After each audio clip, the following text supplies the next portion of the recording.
Hello and welcome from the First United Methodist Church in Phoenixville, Pennsylvania, where I am making a very unusual request of our Facebook viewers and probably people on other platforms as well.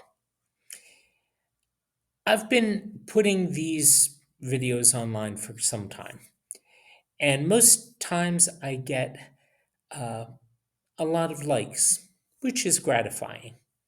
But when I actually look at the time that people watch, it's clear that sometimes I get more people pressing like than people actually clicking on and watching even a part of the video. So if you are just clicking through this, you will not have heard it. And I just made a pointless plea, didn't I? Ugh, let me figure out another way to do this. Meanwhile, let's just go and worship together.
Speaking of revival, here's a passage from the second chapter of Mark, beginning at verse 23 and going on into the third chapter, where Jesus talks about the meaning of Sabbath, a time of rest, a time of revival. It was a clash that he had with some of the leaders of his day. It begins this way. One Sabbath, he was going through the grain fields, and as they made their way, his disciples began to pluck heads of grain. The Pharisees said to him, "Look, why are they doing what is not lawful on the Sabbath?" And he said to them, "Have you never read what David did when he and his companions were hungry and in need of food? He entered the house of God when Abiathar was the high priest and ate the bread of the presence, which it is not lawful for any but the priests to eat. And he gave some to his companions." Then he said to them, "The Sabbath was made for humankind, and not humankind for the Sabbath. So the Son of Man is Lord, even of the Sabbath." Again, he entered the synagogue, and a man was there who had a withered hand. They watched him to see whether he would cure him on the Sabbath, so that they might accuse him. And he said to the man who had the withered hand, "Come forward." Then he said to them, "Is it lawful to do good or to do harm on the Sabbath? To save life or to kill?" But they were silent. He looked around at them with anger. He was grieved at their hardness of heart and said to the man, "Stretch out your hand." He stretched it out, and his hand was restored. The Pharisees went out and immediately conspired with the Herodians against him, how to destroy him. As the call to worship this Sunday, we're going to be reading one of the Ten Commandments, a version that comes to us from Deuteronomy. Now, there are two versions of the Ten Commandments that appear, one in Exodus and one in Deuteronomy. Both of them are essentially the same. I mean, the substance of what the commandments themselves are is pretty much identical right there, even in wording when I say that. But there are parts of it where the words differ.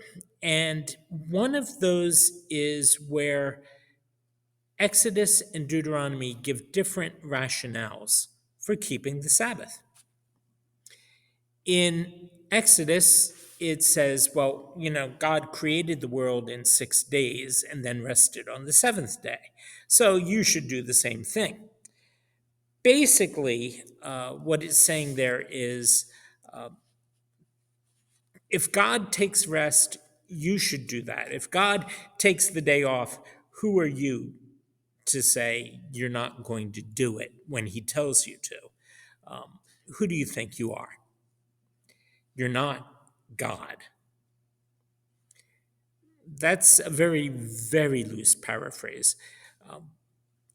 But I think it's what it boils down to in its reasoning for why you should observe 1 day a week to worship and to rest, reconnect, do all those things. Now, in Deuteronomy, it gives a completely different rationale. Again, it has to do with God and not with us, at least not entirely with us. Deuteronomy says basically, listen, the Egyptians treated you horribly when you were enslaved in Egypt.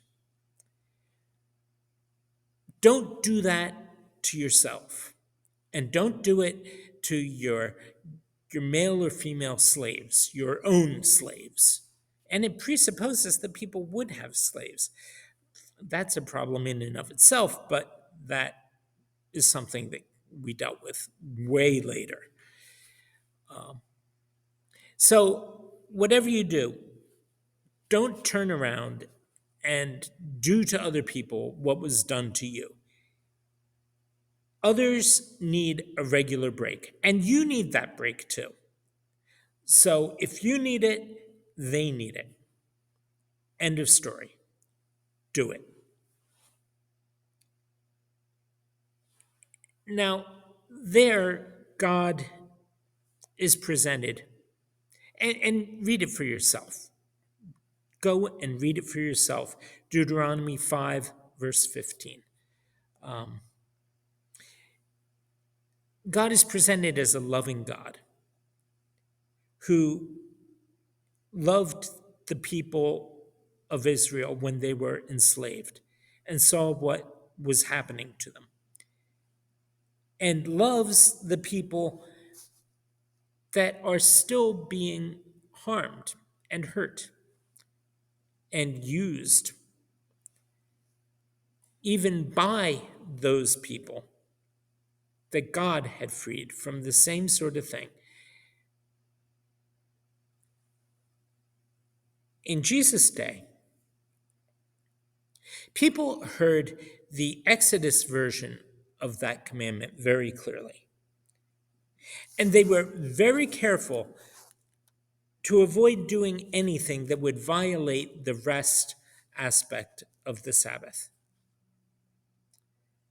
God rested, they should rest. God stopped work, they should stop working. And in Jesus' day, the rabbis had developed 39 different categories of activity that people were supposed to avoid on the seventh day. Just for fun, let me read them, okay? Carrying, burning, extinguishing a fire, finishing, writing, erasing, cooking, washing, sewing, tearing, knotting, untying, shaping, plowing, planting, reaping, harvesting, threshing, winnowing, selecting, sifting, grinding, kneading, combining, spinning, dyeing, with an E, dyeing, making things colored, not dying, kind of dying, chain stitching, warping, weaving, unraveling, building, demolishing, trapping, shearing, slaughtering, skinning, tanning, by which means making leather, not lying out in the sun, smoothing, and marking. And you get a sense from this list just how careful people would have to be not to overstep the line. To this day, there are people who are Orthodox Jews who are very careful not to use electrical switches because that causes a spark. So you would be lighting a fire, or turning it off would be extinguishing a fire. So turn things on that you absolutely need on. Turn things off that you absolutely need off. Otherwise, you're going to have to let them be for 24 hours. There are elevators at Children's Hospital in Philadelphia specifically made for people with that specific aspect of their conscience and their religious observance that will stop on every floor automatically without buttons being pushed. So you can step onto the elevator, ride it up to wherever you need to go, and ride it down again when the time comes without pushing an electric button, without doing work. People are careful now to observe those categories, and people were in Jesus' day. Now, the Pharisees that come off in Mark as being overly protective actually, in their way, they were trying to undo some of those excesses. They were defining, how far you could walk from home as being how far you could walk from your hometown, not just your house. So you could go and visit your friends and your family on the Sabbath. They were not trying to clamp down utterly on everything, but they were not ready or willing to say, no, we're not going to do that at all. And the discussions were about where the line was. And in some ways, when Jesus has this discussion with them about what happened when his disciples plucked some grain as they were walking through the wheat field, it was one of those part of that wider discussion. Um, you were not allowed to harvest grain. Well, yeah, you're not allowed to harvest grain, but you are allowed to feed yourself. So, are you really harvesting grain when you just idly pick a little bit of wheat off a stalk and toss it in your mouth? Or are you eating? And he came up with this example about David and what David had done. It was not clear.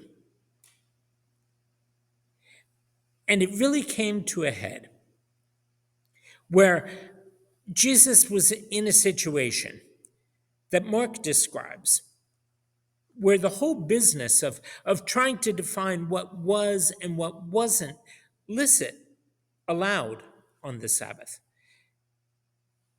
was getting to the point where it kept someone from something good.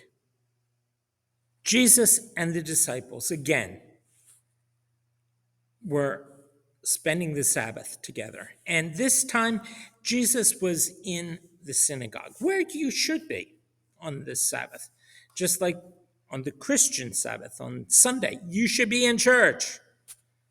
If you can't get out, it's understood. But if you're just watching this, get to church. I'll come back to that.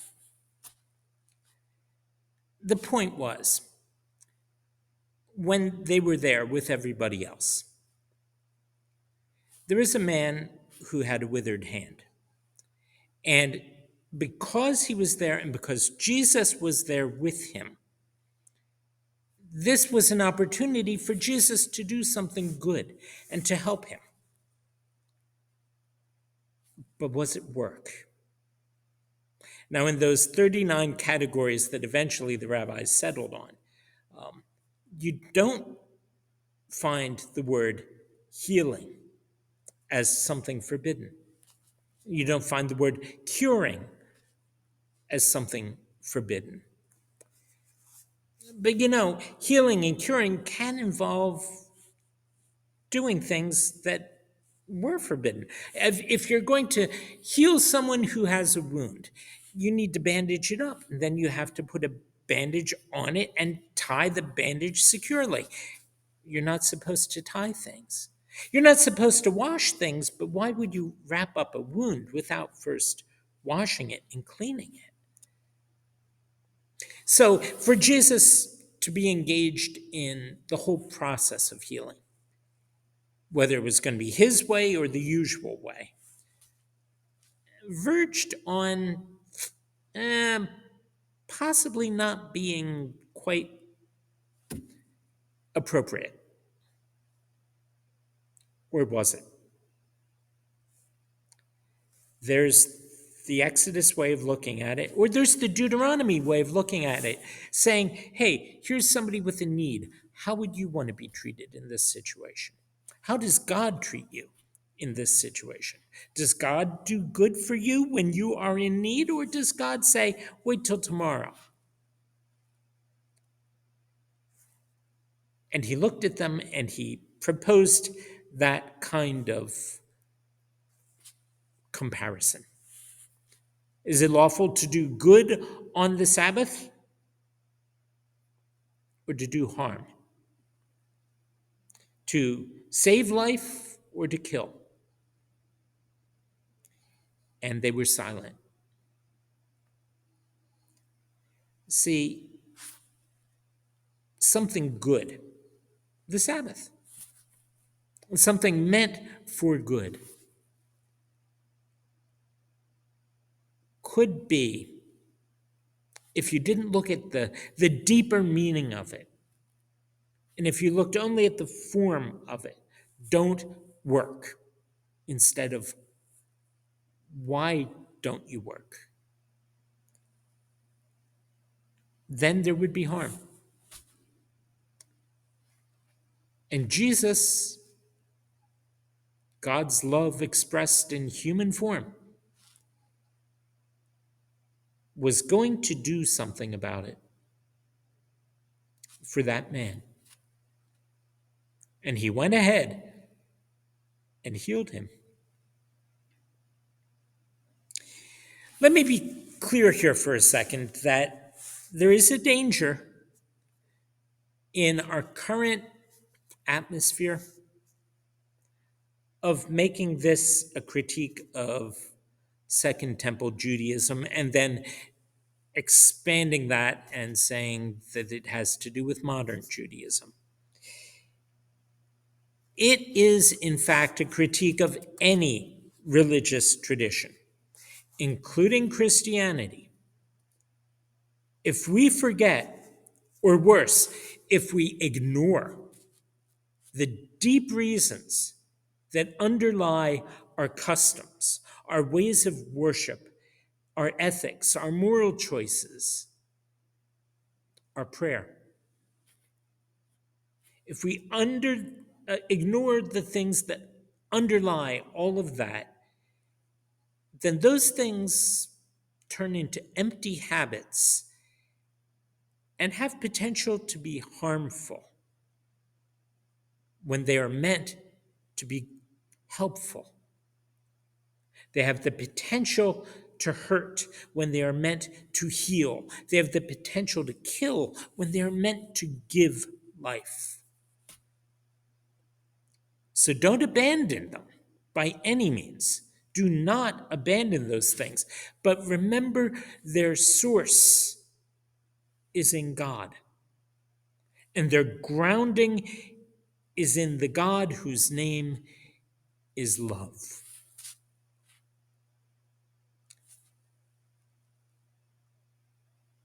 Once upon a time, there was a church.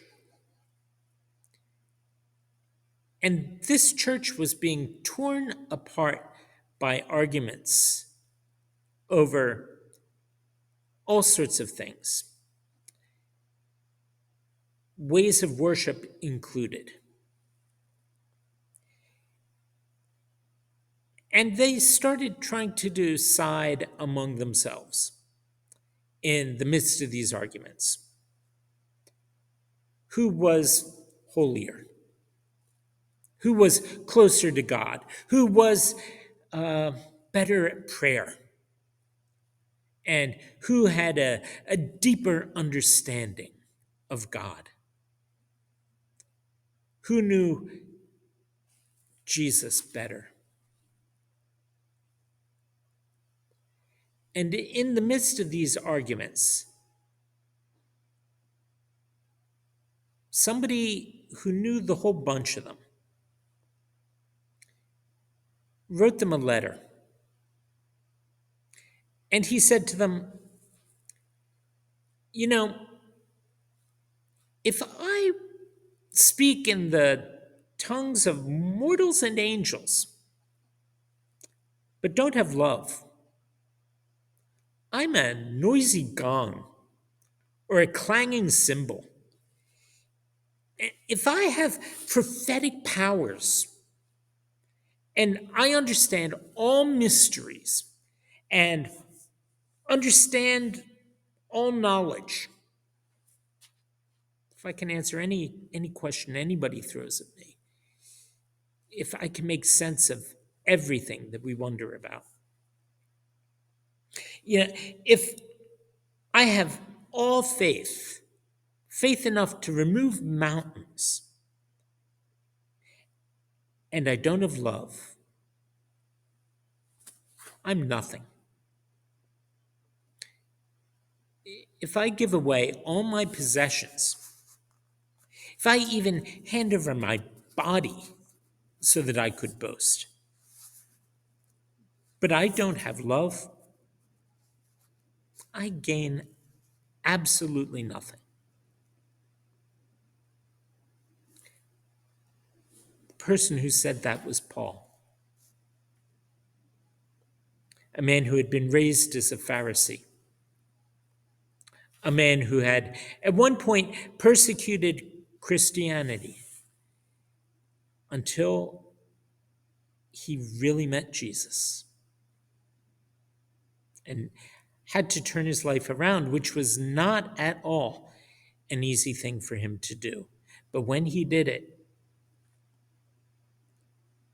he of all people could boast, but he didn't.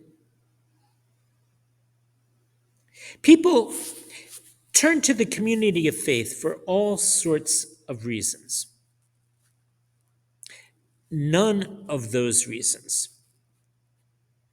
is that they want to escape the grace of God, or that they want to avoid the healing of the heart and the soul that everybody needs and that Jesus offers, and that comes to us quite often in that sweet hour of prayer that calls us from a world of care and bids us at our Father's throne make all our wants and wishes known. In seasons of distress and grief, my soul has often found relief and oft escaped the tempter's snare by thy return, sweet hour of prayer.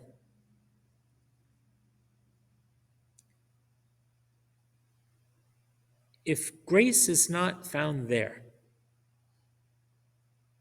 where two or three gather and Jesus is found among them, then there's going to be a real problem. But Jesus showed grace in that synagogue to that man and shows grace wherever he's present. At the very, very least, any gathering of Jesus' followers should be a place where people both honor the commands of God and honor Jesus' example of love, where they see one another as people and where they lift one another up as best they can, beginning with prayer and offering whatever other help they can, remembering what God has done and remembering what God asks us to do for one another. In the passing of Arthur from The Idylls of the King by Alfred Tennyson, he speaks of the ways that coming together in worship and in prayer is an important part of healing. When he says, Arthur, that is, in he's been wounded and he's about to be taken off by three queens in a boat, possibly symbolic of faith, hope, and love, the things that Paul wrote about to the Corinthian church. But that's for literary scholars, not for us right now. But Tennyson said, or had Arthur say to one of his friends who was saying goodbye to him, "If thou shouldst never see my face again, pray for my soul. More things are wrought by prayer than this world dreams of. Wherefore let thy voice rise like a fountain for me day and night. For what are men better than sheep or goats that nourish a blind life within the brain, if, knowing God, they lift not hands of prayer, both for themselves and those who call them friend. For so the whole round earth is every way bound by gold chains about the feet of God.